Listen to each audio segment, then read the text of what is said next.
సింగ్కు మంగళహాట్ పోలీసులు నోటీసులు జారీ చేశారు. గత నెల రోజులుగా చంపేస్తామంటూ ఆయనకు ఆగంతకుల నుంచి వరుసగా బెదిరింపు కాల్స్ వస్తున్నాయి.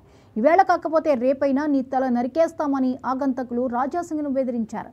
గుర్తు తెలియని ఫోన్ నంబర్ల నుంచి బెదిరింపు కాల్స్ వస్తున్నట్లుగా ఆయన అనుచరులు కూడా తెలిపారు.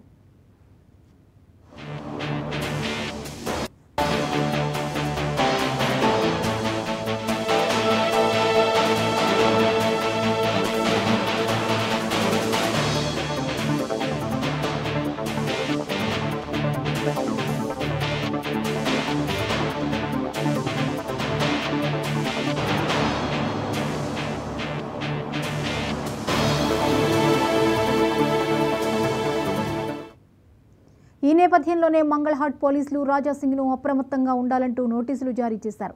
అదేవిధంగా 1+4 సెక్యూరిటీని సద్వినియోగం చేసుకోవాలని, నిత్యం వెంట బుల్లెట్ ప్రూఫ్ వాహనాన్ని మాత్రమే వాడుకోవాలని ఆ నోటీసుల్లో పేర్కొన్నారు. అయితే గోషామహల్లో చిన్న గల్లీల్లో బుల్లెట్ ప్రూఫ్ వాహనంతో ప్రజల్లోకి వెళ్లనేనని వారికి రాజాసింగ్ తెలిపారు. అదేవిధంగా తన గన్ లైసెన్స్ దరఖాస్తు చాలా రోజులుగా పెండింగ్లో ఉందని, తన లైసెన్స్ రెన్యువల్ చేయాలని రాజాసింగ్ పోలీసులను కోరారు.